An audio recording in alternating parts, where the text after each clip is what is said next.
Bueno, y como anunciamos al inicio del programa, vamos a conversar con dos abogados pertenecientes al Departamento de Tutela del Defensor del Pueblo y los temas que son avances en materia de protección de derechos humanos en la República Dominicana y la devolución de aportes en el Sistema Dominicano de Seguridad Social. Yajaira Sierra Mateo, abogada del Departamento de Tutela, bienvenida de nuevo al programa. Gracias, buenos días. Y también Rolkin Lorenzo, quien es subdirector de Tutela de Derechos. Gracias, don Marino, es un placer. Bienvenidos, caramba. Bueno, pues comenzar con Rolkin, ¿verdad? Que lidera esta parte de el estudio y la protección de los derechos humanos en la República Dominicana. ¿Desde qué momento se puede hablar en términos constitucionales de defensa de los derechos humanos? Primeramente, saludos a toda la teleaudiencia. Yo particularmente considero que en la República Dominicana la idea de construir un Estado de Derecho y por ende reconocer y tutelar en el mismo los derechos fundamentales surge desde antes del nacimiento de la propia República Dominicana. Pues cuando analizamos el proyecto de constitución escrito, elaborado por el padre de la patria, Juan Pablo Duarte y Díez, podemos encontrar allí que el padre de la patria tenía clara la idea de que en la República Dominicana se debían de establecer, de reconocer aquellas facultades que vienen inherentes con el ser humano, y aquellas facultades es lo que denominamos hoy los derechos fundamentales, que no son más que aquellas atribuciones que la dignidad humana le atribuye, valga la redundancia, al ser humano, como el derecho a la vida, a la integridad física, a la libertad de expresión, a la libre circulación, el derecho de asociación y de reunión. No obstante, el proyecto de Duarte, cuando se elabora la Constitución y se promulga la primera Constitución dominicana el 6 de noviembre del año 1844, podemos percatarnos al estudiar, al analizar el texto de 1844, que el mismo fue pobre en materia de derechos fundamentales, de reconocimiento de derechos civiles y políticos. Pues recordemos que esa Constitución estuvo viciada por la influencia del sector atero, representado por Pedro Santana, y esa Constitución simplemente se limitó a reconocer como derechos civiles y políticos el derecho a la ciudadanía, el derecho a la libertad de expresión, el derecho a la integridad física, el derecho de asociación, y caso curioso es que no reconoció la libertad de culto y estableció a la religión católica como la religión oficial del Estado Dominicano. Más aún, esa Constitución daba luz verde a la pena de muerte. No sería hasta el año 1858 cuando por primera vez se desarrollan de una manera más amplia los derechos civiles y políticos en el ordenamiento jurídico dominicano y se elimina la pena de muerte por razones de carácter político, pero se mantuvo para otro tipo, como sanción para otro tipo de infracciones. Ya en 1865 tenemos la que para mí y para los expertos en materia de derecho constitucional es la constitución más vanguardista en materia de derechos fundamentales en el siglo XIX en la República Dominicana.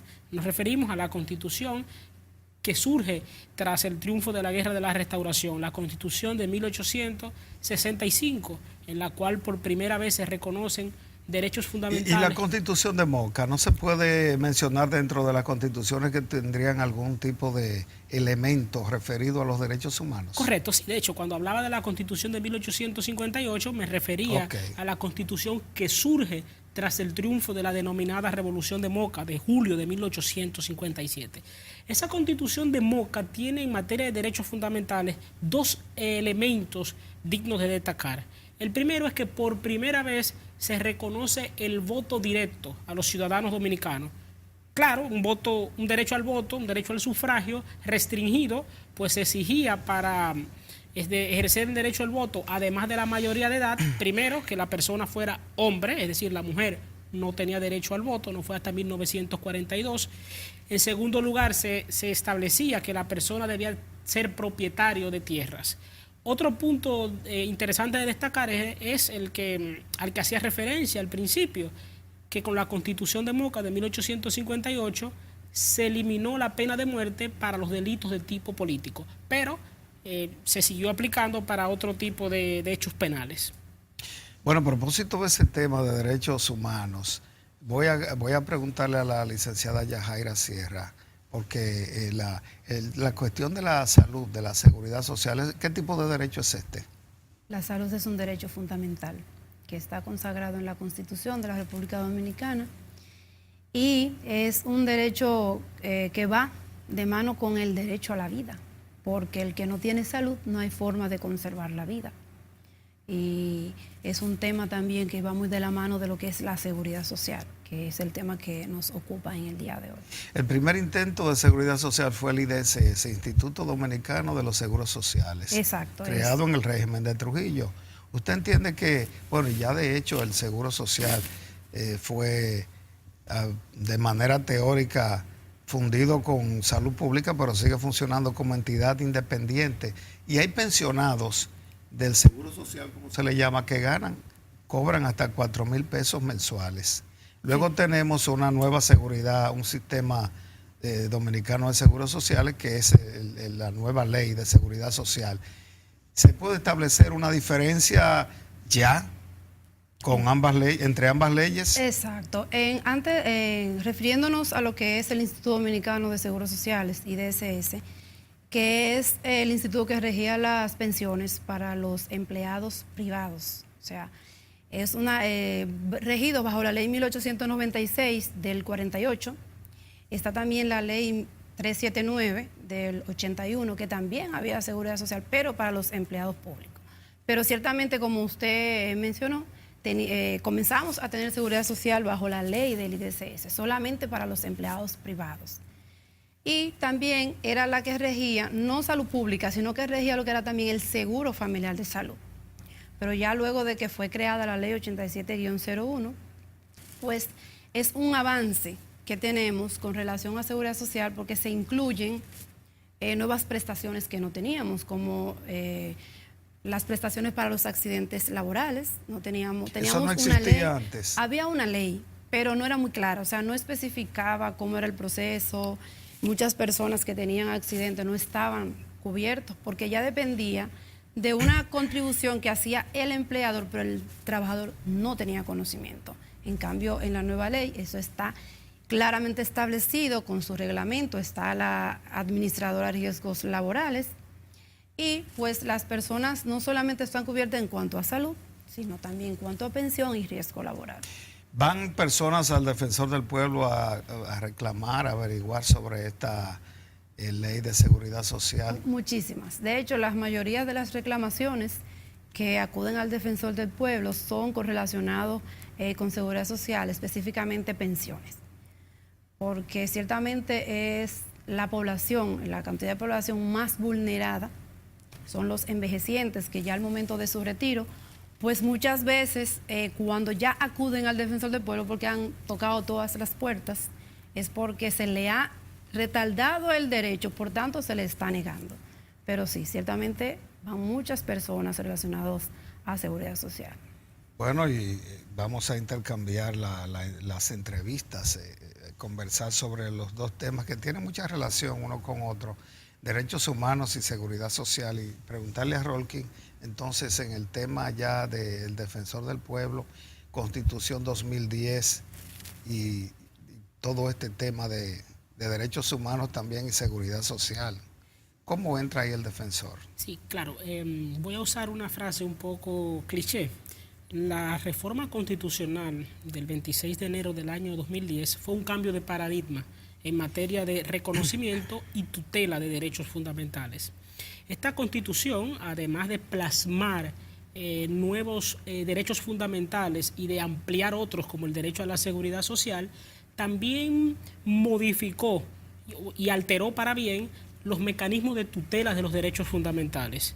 Podemos encontrar que por primera vez se constitucionaliza la acción de amparo y la acción de habeas data, que son mecanismos de protección a los derechos fundamentales cuando los mismos están siendo vulnerados o siendo amenazados de ser violados. Y también hay figuras de carácter institucional encaminadas a la tutela, protección y o garantía de los derechos fundamentales. Dentro de esas garantías institucionales entra la figura del defensor del pueblo, que es una figura que en la República Dominicana tiene un antecedente, vamos a llamarlo preconstitucional. Pues en el año 2001 fue aprobada la figura del defensor del pueblo por medio de la ley 1901, pero no sería hasta el año 2010, con la reforma constitucional de ese mismo año, que se eleva a rango constitucional. El defensor del pueblo, su naturaleza jurídica es la siguiente: es un órgano constitucional porque está plasmado en la Constitución, que tiene como función esencial contribuir a proteger los derechos fundamentales, humanos y medios ambientales de las personas frente a actuaciones ilegítimas por parte de la administración pública y o de los poderes públicos y por parte de entidades privadas que presten servicios públicos. El defensor del pueblo es un órgano que no está subordinado a ninguno de los otros poderes del Estado, de los poderes tradicionales, como bien se sabe, que son el poder ejecutivo, el legislativo y el judicial. El defensor del pueblo entra dentro de aquella categoría de los denominados órganos constitucionales o extrapoderes que contribuyen a actualizar el principio de separación de poderes y a perfeccionarlo. Dentro de esos órganos constitucionales hay órganos que la ciudadanía conoce, como lo son la Junta Central Electoral, la Cámara de Cuentas, el Tribunal Constitucional, que fue creado con la Constitución de 2010, el Tribunal Superior Electoral, también creado por dicha reforma constitucional, y otras entidades que vienen a tutelar los derechos fundamentales, algunos desde la vía jurisdiccional, como es el Tribunal Constitucional, y otros desde la vía institucional, que es el caso del defensor del pueblo. La acción de amparo, ¿tiene que ver algo con las funciones del derecho del defensor del pueblo? Claro, totalmente. Ayuda, claro, tiene una relación directa. Claro, sí. Fíjese, la Constitución de la República reconoce en su artículo 72 la acción de amparo como un mecanismo de tutela judicial de los derechos fundamentales. La acción de amparo tiene como característica ser un procedimiento judicial con carácter de urgencia, expedito e informal. Y el papel que juega el defensor del pueblo en todo esto es que la ley orgánica del Tribunal Constitucional y de los procedimientos constitucionales, es decir, la ley que regula todo lo que tiene que ver con el amparo, faculta al defensor del pueblo a interponer acciones de amparo cuando se estén vulnerando derechos fundamentales e intereses difusos y colectivos. Es importante resaltar que el defensor del pueblo es la única institución del aparato del Estado que tiene la potestad de interponer acciones de amparo. Pues la acción de amparo es una acción constitucional, es un mecanismo de tutela judicial de urgencia que en principio es únicamente exclusiva de las personas, pero el legislador consideró que el defensor del pueblo, como una de las máximas instituciones protectoras de los derechos humanos, debe de ser titular de la acción de este tipo de mecanismo de tutela. Pero como Yajaira es especialista en seguridad social dentro del departamento, la gente cuando busca amparo, no judicial, sino de algún tipo de... Ante la administración pública. Sí, ¿cómo ustedes ayudan ahí? Fíjese, cuando las personas, como le mencioné anteriormente, van al defensor del pueblo, es porque han tocado las puertas de las instituciones que se supone que son los que deben garantizarle ese derecho.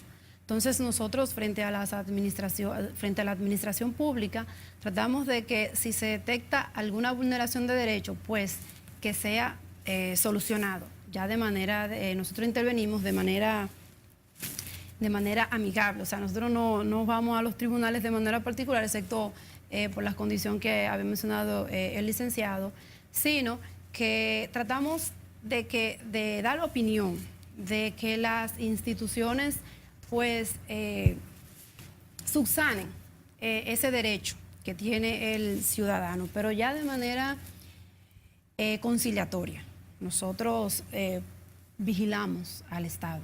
Nosotros vigilamos las instituciones, damos nuestras consideraciones, damos soluciones para que pues se resuelvan esa situación y en muchas ocasiones pues hemos logrado, o sea, hemos tenido buena acogida con las instituciones públicas. En otros casos pues lamentablemente no, pero orientamos ¿Qué al pasa ciudadano. cuando no se logra? Usted dice lamentablemente no.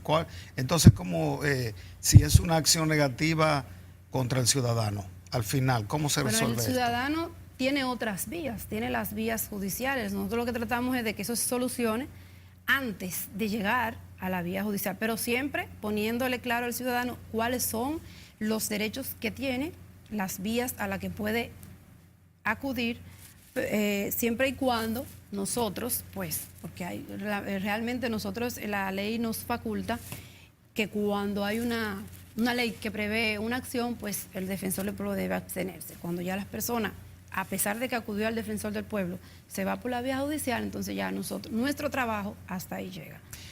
A pesar de que puede haber mucha información sobre la seguridad social, que lo puede dar la DIDA o las ARS, o las instituciones vinculadas, la CISALRIL, no sé. Bueno, y en este caso el defensor del pueblo, que es la parte donde ya al final la gente acude a ver si logra algún tipo de solución a un reclamo. Pero hay muchos temas en la seguridad social que la gente todavía no entiende, a pesar de todas esas informaciones que anda fluyendo, que es, dice, hay una información, me tienen que devolver el dinero si salgo de un trabajo, si pierdo el empleo. Quieren ahora subir la edad, aumentar los aportes, todo ese tipo de cosas. En cómo interviene el defensor. Por ejemplo, cuando una persona va y dice, yo perdí el empleo, ingresé en tal fecha, me toca que me devuelvan mi dinero o no, porque incluso las mismas ARS o las AFP dicen, usted tiene derecho a reclamar el dinero que ha acumulado. ¿Cómo es eso? ¿Cómo la gente puede realmente dominar el tema? Fíjese, existen lo que son los afiliados de ingreso tardío. ¿Cuáles son esos? Son esos afiliados que al momento de su afiliación, valga la redundancia, al Sistema Dominicano de Seguridad Social, tenían la edad de 45 años o más. Entonces esas personas, lógicamente por la edad que ya tenían, pues ya a los 60 años iban a haber transcurrido 15 años. Entonces la ley prevé, porque esa misma ley, la 83-01, establece para pensionarse deben haber 360 cotizaciones, 30 años. Entonces una persona que ingresa al sistema de 45 años y cotiza 10 años, pues posiblemente no haya acumulado un monto para poder ser pensionado. Entonces, cuando cumple sus 60 años de edad y una vez ya fuera de su trabajo durante 3 meses, la AFP les devuelve esos aportes, siempre y cuando esos aportes que tenga pero acumulado, tiene que, perdóname que le interrumpa, tiene que cumplir los 60 años, si no, no le devuelven el dinero. Uno de los principales requisitos es 60 años o hay una excepción. ¿Le dan el capital con ganancia o nada más el capital? Exacto, no. Tanto el aporte hecho por el afiliado, más la por el ganancia, ciudadano, más las rentas que haya generado. Es un ahorro obligatorio. Exacto. Pero hay una excepción en cuanto a las devoluciones y es para las personas que padecen de una enfermedad terminal. Sí. O sea, una enfermedad terminal que ya vemos como enfermedad terminal una enfermedad que realmente no tiene cura. Eso y se que dictamina, los médicos, sí. exacto, que los médicos pues determinan que ya esa persona posiblemente tenga un tiempo específico estimado de vida. Le devuelven el dinero. Y a esas personas se les devuelve su dinero, claro está. Y van allá, ha pasado lo contrario, van al defensor, van donde ustedes a reclamar que no les devuelven, que tienen una enfermedad. Han acudido personas quejándose de que la AFP no le quiere devolver su dinero y cuando validamos, recientemente tuve un caso y pudimos validar que el señor realmente no era de ingreso tardío. Él ya no trabajaba, tenía 60 años de edad, se encontraba afiliado en una AFP, tenía esos requisitos. Pero al momento de su afiliación tenía 44 años de edad. ¿Y qué pasa en ese caso? En el caso, es un caso específico, un caso porque muy tampoco especial. Le toca pensión. Exacto, un caso muy especial, porque lo que aportó, como la ley establece, no le alcanza para una pensión mínima. Para ese tipo de ciudadanos todavía no se ha creado un mecanismo para la devolución. ¿Y entonces? El Consejo Nacional de la Seguridad Social y la Superintendencia de Pensiones, que son las entidades encargadas de regir lo que es el sistema dominicano de pensiones, están trabajando para ver cómo se le devuelve el dinero a esas personas, porque la ley no está previsto en la ley. ¿Y cuánto le da mínima y le da máxima? Porque hay una máxima de 45, entonces, ¿y la mínima? 45 en adelante, o sea, la mínima es 45. Debe tener 45 años o más al momento de su afiliación. 44 está en el limbo. No, exacto, porque no acumuló. ¿Y antes de 44? ¿Cuánto debe ser antes de 44? No, si la persona ingresó al sistema antes de los 45, no es de ingreso tardío. Una vez ya cumplió los 60 años de edad, pues solicita su pensión, siempre y cuando el monto que tenga acumulado alcance el 50% de la pensión mínima, que son 5.117 en la actualidad. Y el Defensor del Pueblo, por ejemplo, como institución que lo que hace es mediar, buscarle salida a los reclamos de la gente en los términos de los derechos humanos y fundamentales, da charlas sobre eso, se reúne con los trabajadores, con los empleados, realmente hacen encuentros y le informan sobre esto. Exacto, nosotros se hacen charlas, no solamente de manera institucional, sino fuera, también en otras instituciones, sobre los derechos que tienen de acudir al Defensor del Pueblo y la responsabilidad que tiene el Defensor del Pueblo de tramitar sus reclamaciones. Muy bien, bueno, hay dinero de por medio, ese es el problema. Todo el que tiene un dinero acumulado quiere que se lo devuelvan, pero no todos califican para esa devolución. Bueno, vamos a la parte constitucional de nuevo con nuestro amigo Rolkin Lorenzo. La incidencia que ha tenido el derecho internacional en la parte ya de la defensa de los derechos humanos en República Dominicana. Claro, la propia Constitución Dominicana establece que República Dominicana como Estado es miembro de la comunidad internacional. Y en base a ser miembro de ese conglomerado internacional, República Dominicana ha suscrito distintos tratados internacionales en materia de derechos humanos, los cuales, de acuerdo con la Constitución, al ser suscritos y ratificados por el Estado Dominicano, tienen rango constitucional y tienen, por tanto, fuerza de ley y vinculante en la República Dominicana. Nosotros, desde la creación de la Organización de las Naciones Unidas, de la cual República Dominicana es miembro fundador en 1945, el 24 de octubre de 1945, República Dominicana se vio permeada, impactada por aquel proceso de internacionalización de los derechos humanos impulsado por la Declaración Universal de los Derechos Humanos. Cuando cae la dictadura de Rafael Leónidas Trujillo en 1961, se da, diríamos, el gran paso de República Dominicana para cumplir verdaderamente los compromisos internacionales en materia de derechos humanos. Y en 1969 la República Dominicana firma la Convención Americana sobre Derechos Humanos, o Pacto de San José. Esta convención, al amparo de la Organización de Estados Americanos, creó la Corte Interamericana de Derechos Humanos, y en el año 1977 República Dominicana reconoce la jurisdicción de la Corte Interamericana de Derechos Humanos. Lo que quiere decir con todo esto es que los tratados internacionales en materia de derechos humanos impactan directamente la tutela de derechos humanos en República Dominicana, pues en muchos de ellos República Dominicana se ha comprometido a tipificar, a catalogar como delito determinada conducta que atenta contra determinado derecho fundamental, y para cumplir esa obligación el legislador establece como infracción penal determinado hecho. Lo que quiere decir que esta es una consecuencia directa de los compromisos internacionales en materia de derechos humanos. Bueno, hay otra pregunta que tiene que ver, porque los grupos de derechos humanos, muchos son privados. A partir de ese dato que usted presenta, los órganos que se han podido crear en República Dominicana en términos de Estado, de público, pero vamos a verlo luego de la pausa.